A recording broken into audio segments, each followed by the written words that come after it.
So, in the last session, we made it, I believe, up to verse 20 of the second chapter of the Gita. And before I move forward from those verses, I'll just recap a little bit of these verses, of what that means from those chapter 2 verses. And if anybody has any comments or thoughts, please do put them into the chat. I've been asked to say, and we can talk a little bit at the end as well. But just recapping a little bit, perhaps just going back to around verse 16, where Krishna is talking about the eternality of our souls, our Atman, and that, contact with the world, contact with the senses produces sensations of hot and cold, happiness and sadness. And so in verse 14 he says, contact with matter produces sensations of hot and cold, happiness and distress. They come and go, you must tolerate them. I think there's a really great lesson here that, the Atman is perfect. Everything's okay in our life. It's that great position of stability and oneness that we feel that everything's okay, satisfactoriness. But then when we have this contact with the world, contact with senses, things go really well, things go really badly. And that's not something that we can have a real control over. But we have to learn to tolerate those ups and downs and live. And as I mentioned in previous weeks, Krishna is always seen in his images with a slight smile. He just has that balanced smile that, when things are going really well, he has the slight smile. When things are going really badly, he maintains that presence. And even if you see an image of the Buddha or of Lord Shiva, generally the deities will have that, or a murti in a temple, they'll have a slight smile, and they have that element of balance and maintaining a sense of okayness. So in verse 16 he says, there's no permanence to which is asat, which is non-truth, and there is no cessation to that which is sat, which is truth.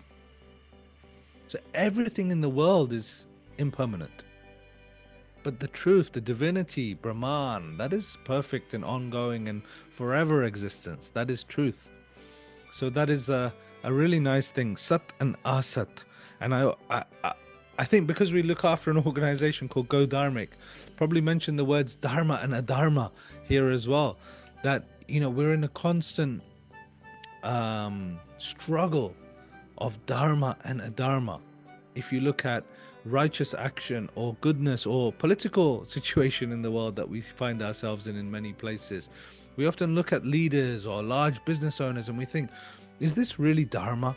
Is this really the kind divine way to treat other living beings and other people? And then we can reflect on that, whether it is Dharma or Adharma. That which pervades this entire world is indestructible. No one is able to destroy that which is imperishable. These bodies of the eternal, indestructible, indefinable soul are said to possess an end.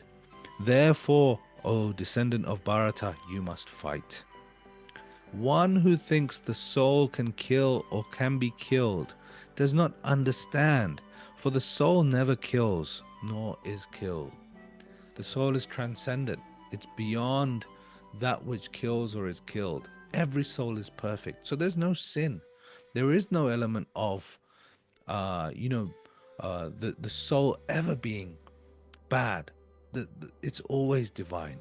It's always one. It's always bliss. Its true nature is happiness. And that gives us so much hope, so much positivity in the light of all difficulty. I have that hope because the Atman is perfect. The Atman is Satchitananda, truth, knowledge and bliss. And we are that. We are one with that. So everything is perfect.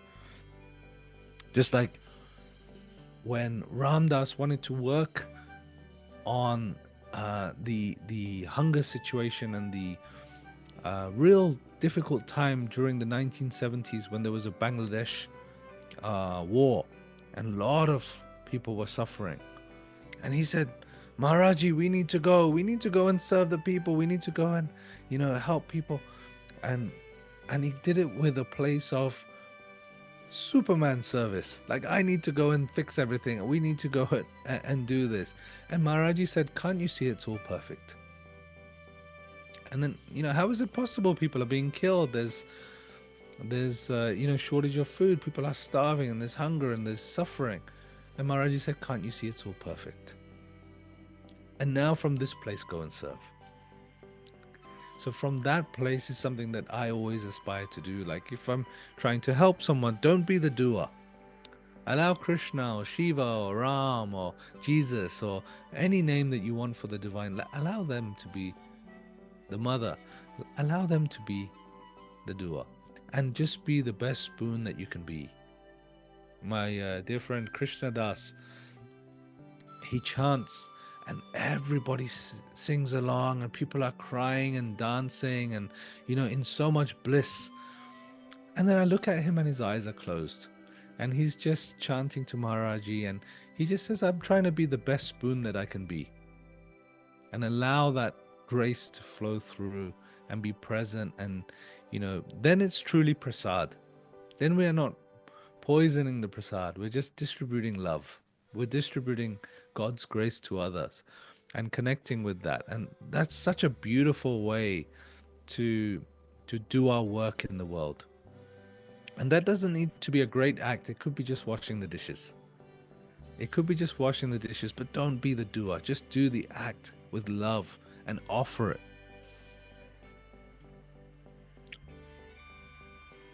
O Partha. And we remember that when Krishna uses O Partha, he's trying to say something very important. That's a cheat code for the Bhagavad Gita. O Partha is my beloved brother. How can a person who knows the soul to be indestructible, eternal, unborn, imperishable, kill anyone or cause anyone to kill? As a person gives up old garments and puts on ones that are new, similarly the soul gives up this material body and accepts a body that is new. So these are just clothes. We're just changing clothes. When we leave the body, we're just changing clothes. There's a place where I would love for some of you to one day visit, and some of you probably have visited, Varanasi. And so many people go to leave the body in Varanasi. In fact, some people even go there with just a necklace, the clothes that they're wearing, and on that necklace, a small bag of change. And in that change is enough money for the firewood for their bodies to be cremated once they leave. They give up everything and they wander and they have food and they are served by the local people, but they're going to renounce all attachment and just to connect with divinity around them. Such is their ability to transcend attachment even to this body that they go to leave. So there's a real understanding that these are just clothes that we're wearing. We're here for a short time, but that which is divine, which is within us, is transcendent and ever existing. So there is no reason to suffer. There is no reason to feel pain. There is no reason to feel deep attachment from a spiritual and transcendent level. We are all one. We are all divine. And if you think about it, here in the UK or in the West, where we live, where many of us live, we hardly see a dead body. It's covered up, it's placed into a coffin. We hide ourselves from death. It's something not to be spoken of. We don't discuss it. We're not close to it. And when I was a young boy, I was in India, and I remember the next door neighbor, an elderly lady, had passed away, and they were carrying the body of the lady as she had passed on their shoulders, the whole family on a wooden platform. All of the family were carrying the body through the street as a goodbye, and even the young children and people were there. And I think for me, I still remember that to this day. That was one of the first times I had seen a dead body, just as a young boy, because Even if there was a funeral, the parents would kind of, discourage the children from going along and say, look, this is, you know, not something that the kids need to see or something like that. So it was a real, eye-opening moment that there was a different relationship with death in India. It was actually accepted as part of life. And it's the most true aspect of life, that as there is life, there is death. So coming to terms with that. And I really love the work that Ram Dass did on the Living Dying Project, and helping people to die more gracefully and in love, and spending time with those people at their final moments. So I think, living with death in a graceful way and accepting it as part of the journey, even embracing it as a spiritual aspect of our final time here on earth. And that relates me to Lord Shiva, that dissolution, that passing, that graceful allowance. Often, Shiva is called Karuna Sagar, ocean of compassion. He is the compassionate one. It is unmanifest, inconceivable.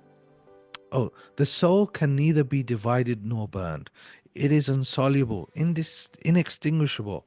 It is eternal, all-pervading, fixed, unshakable, everlasting. It is unmanifest, inconceivable, unchangeable. Knowing this, Arjuna, do not grieve. If, on the other hand, you think that the soul is constantly born and constantly dies, then again, O Arjuna, you should not grieve. Death is certain for one who has been born, and birth is certain for one who has died, and therefore you should not grieve. So I think he says you should not grieve at least 6-7 times in the last 7 verses, constantly saying, look, from a spiritual perspective, what you are doing is giving yourself a reason to engrace in the material situation, not looking at things from the witness. A living being is unmanifest in the beginning, manifest in the middle, and again unmanifest at the end. This is verse 28. I actually see this as Brahma, Vishnu, and Mahesh in existing. Brahma, Vishnu, and Shiva. A living being is unmanifest in the beginning, manifest in the middle, and again unmanifest at the end. O descendant of Bharata, why should you grieve about this?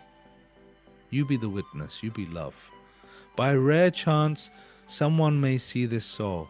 By a rare chance, another may speak of this soul. Still another may hear of this soul. But even after seeing, speaking, and hearing, no one can really truly know the soul. Friends, I'm so grateful that we get this opportunity to explore the Bhagavad Gita and even say the word Atman, or to say the word self, or to say the word soul, to say the word Krishna or Shiva or Ram, these divine names, and connect with something that may transcend ordinary existence. Something more blissful, something more truthful, something more full of knowledge.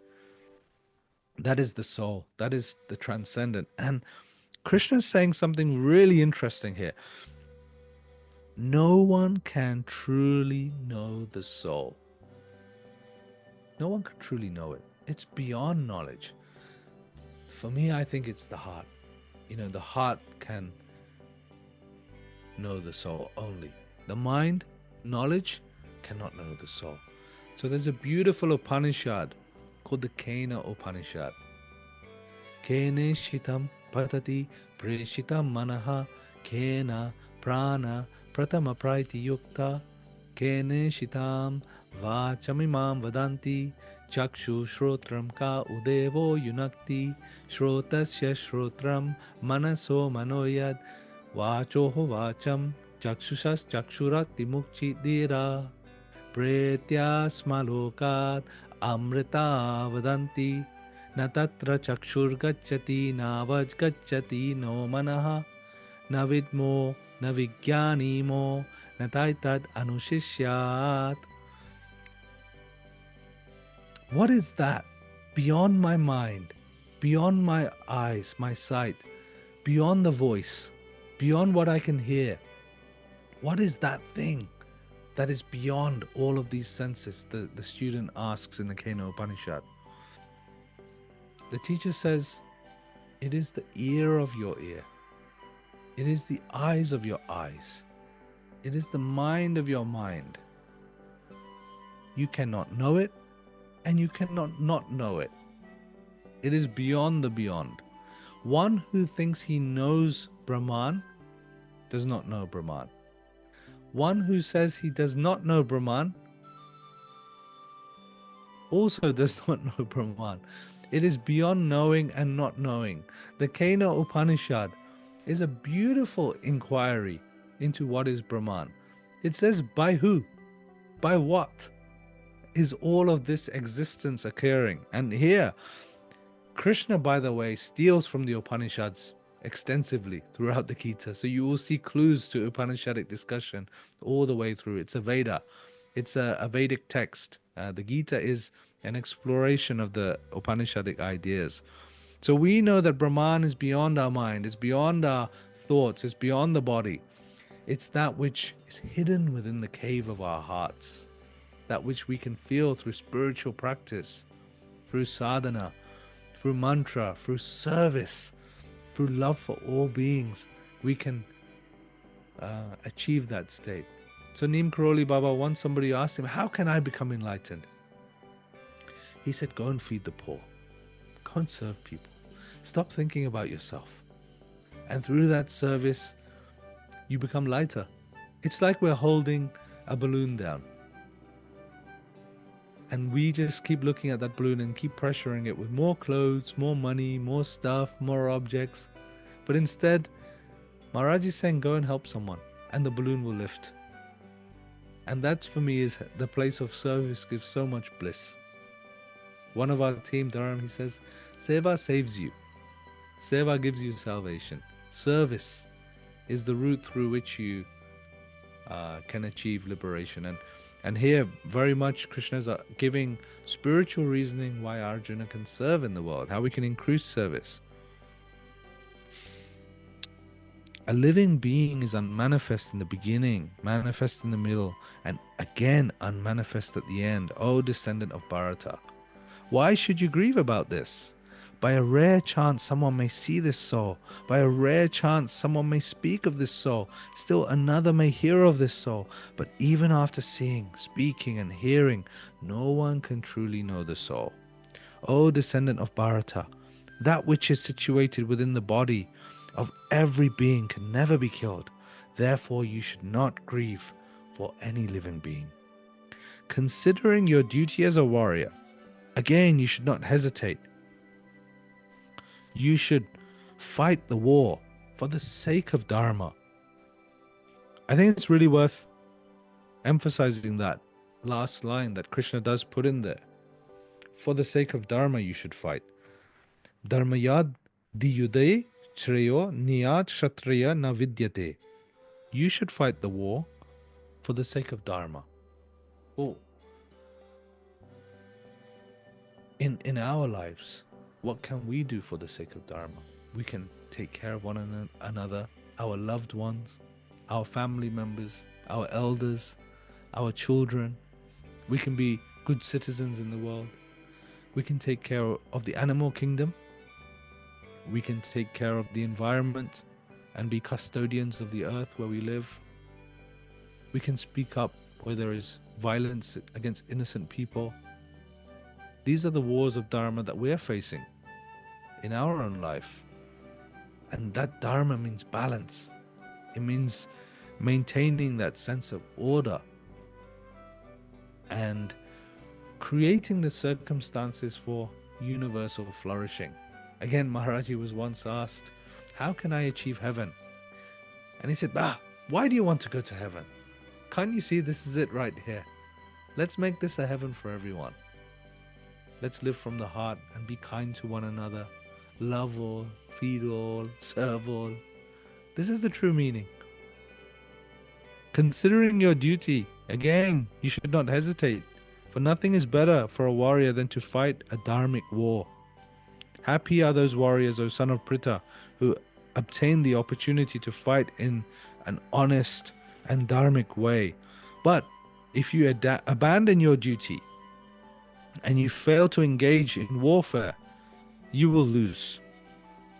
You will lose your reputation, your people will speak of you in disgrace, and for one who has been honored, disgrace is even worse than death. So I think here in this passage, Krishna goes, first he gave really Upanishadic, spiritual teaching. Now he's trying something else with Arjuna. He's trying to play with his ego.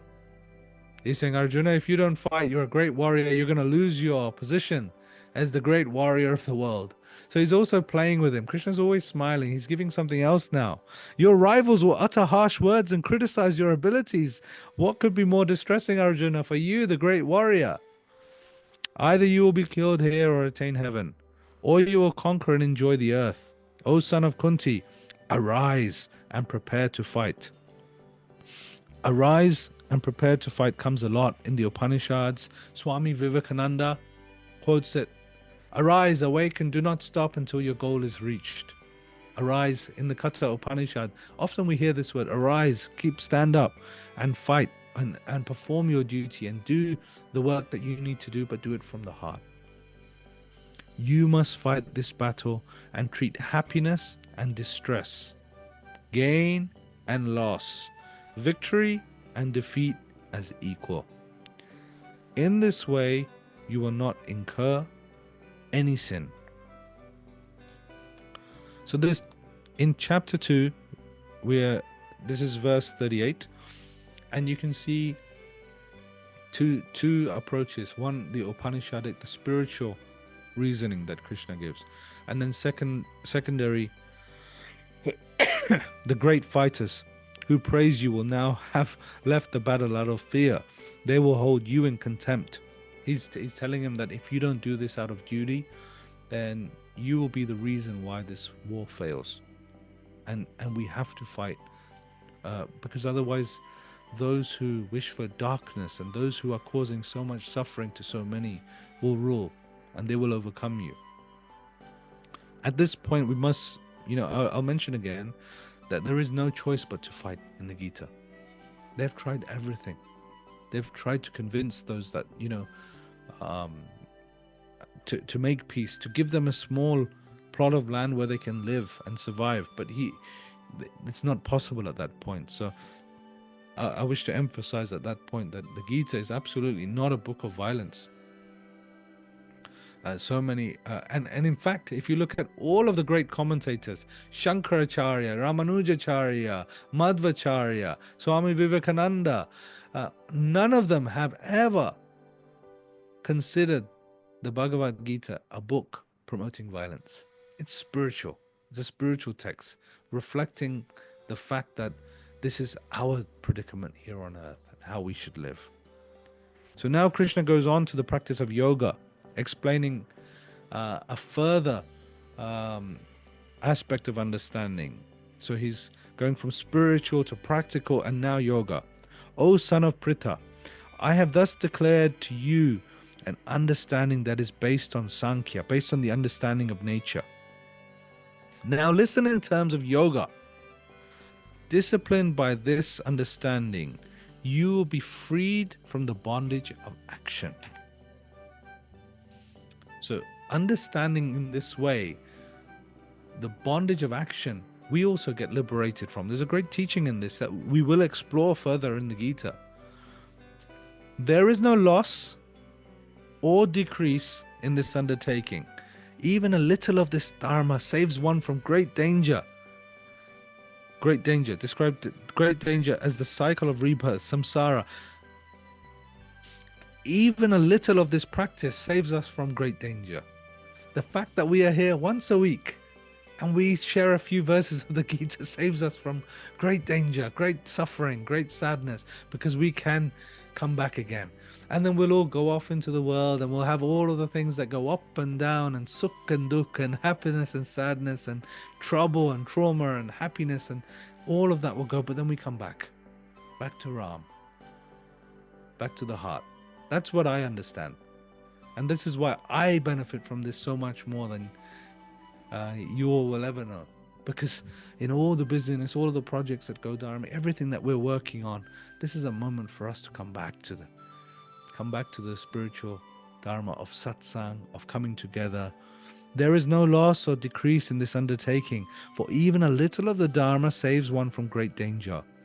O beloved son of the Kurus, the intelligence of those who are determined is fixed, but the intelligence of those who lack determination is many-branched. To be quite determined. Now this is interesting here.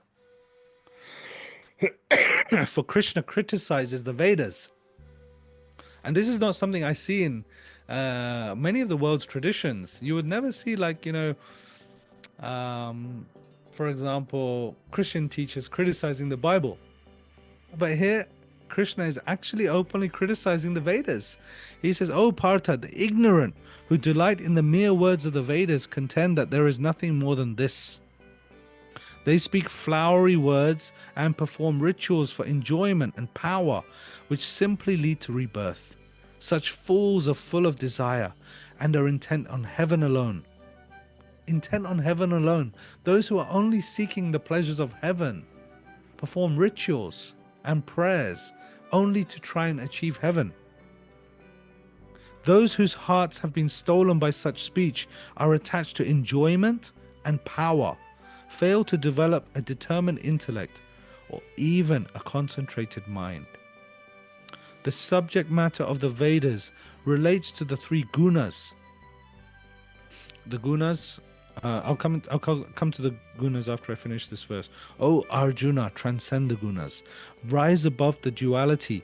Fix yourself in goodness and become free from striving, possession, and focus on the Atman alone. So, Krishna's really talking firstly about traditional religion. So everybody would go to the temple or to the church or to the mosque and maybe pray for something. Like I might go to the and perform a puja or perform some prayers and ask for a nice new car, or to pass my exams, or for a new job, or whatever it may be that we want. We want something. Or it could be for heaven, a place in heaven, and you're praying for that. Krishna's here saying that that is exchange, business. So I once heard Swami Satchitananda, a saint who spent a lot of time in America in the 60s. He told a short story about a boyfriend and a girlfriend, and the boyfriend says, "I love you" to the girlfriend, and then she doesn't say anything. Then he says, "I love you" again. Again, she doesn't say anything back. Then he says it slightly louder to get in front of her attention. It says, "I love you." And then she says, "I hate you." And then the relationship breaks away. And Satchitananda described that this is not love. This is business. This is exchange. True love is unconditional. Hidden within the cave of our hearts. Unconditional love is not pulled by up or down. It's the nature of the soul, nature of the Atman. And what Krishna is describing here, flowery words of the Vedas and performing rituals for enjoyment or power, desire or power. If we are performing our spiritual practice for desire or power, then it's not truly about the heart. It's not really about coming to that place within us where we are happiness, where we are calm, where we are peaceful. It's about getting more stuff. And heaven is just more stuff. According to Krishna, heaven is just more stuff. Those whose hearts have been stolen by such speech, who are attached to enjoyment and power, fail to develop a determined intellect or even concentration of the mind. So it's very difficult to have a determined intellect or develop focus, which is yoga, stillness. In the Yoga Sutras, Yogas chitta vritti nirodha. Yoga is the calming of the cessations of the mind. It's the calming down. And that's very difficult if we're chasing stuff. But if it's just for love, like for me, bhakti is all about love. It's the journey and not the destination. It's just being in that love. Just reciting Ram's name from love and being in that love. Like we said last week, the Ramcharitmanas is going into the lake of Rama's acts, taking a dip in that lake and being in that lake and being in the bliss of Ram. The subject matter of the Vedas relates to the three gunas. O Arjuna, transcend the three gunas and rise above duality. Fix yourself in goodness. Become free from striving, possession, and on the soul alone. So the three gunas, which Krishna is referring to, is said to be a part of all of existence, is engulfed by the three gunas. And so the three gunas are sattva, which means truth or goodness. I don't think there's really a very good English translation to sattva, but you could say truth or goodness. Rajas, which means passion. And tamas. In my copy here it says darkness, but I think it also can mean ignorance. Tamas, slothfulness. So just to go into those a little bit more, sattva could mean things like cleanliness and goodness and kindness and being non-violent. Rajas could be, a desire for something, passion, like, that energy of grasp or wanting something. And tamas could be laziness, and so, maybe just as an example, a sattvic action could be helping others or doing something kind or producing a very healthy and clean meal. Like if we talk about food, then it could be enjoying, a nice vegan salad with healthy and nutritious whole food plant-based produce. Rajasic could be, grasping for something extremely spicy and covered in oil and like fried and kind of that could be rajasic, like just all for the senses, lots of sauce on flavors, like very pungent. And tamasic could be something really something that makes you fall asleep after eating it, maybe a huge pizza or something. If someone was sitting with loads of fast food and snacks, that could be like ignorant or lazy food that we're having in that way. So we can kind of think of sattva, rajas and tamas as engulfing everything we do, even worship. So it's interesting that Krishna places it there next to spiritual action, so we can apply sattva, rajas and tamas to everything we do in our life and where it is. In fact, one of the things I would do, I'll show you here while I'm here, is my mala here. As I chant Ram, I place the mala on my free fingers. And for me, this bottom finger, the lower finger, is tamas, the furthest away from Ram. And then rajas, and the mala sits always on sattva, on top of sattva. So if you see how I chant the mala, Ram, Ram, Ram, Ram, the Atman is leading to Brahman on top of sattva. You can see I've got a lot of time on my hands, so I think about all of these things a lot. But sattva, on top of sattva, the Atman leads to Brahman. The soul leads to God. Arjuna to Krishna. Ram, Ram, Ram. And that for me is always a reminder to try to be sattvic, to try to be kind, to try to transcend the gunas. and move away from striving for personal gain and glory, and focus on the Atman, and bring that into living with God, the journey within, as we call these talks. And I'm just going to end with one final verse from the Gita. We've covered quite a lot here, and it is truly one of my favorite verses of the Gita. Krishna says, "What is the use for small ponds of water when pure water flows from every direction?" What is the use for small pools of water when pure water flows from every direction? Similarly, what is the use of the Vedas for a learned person who has realized Brahman?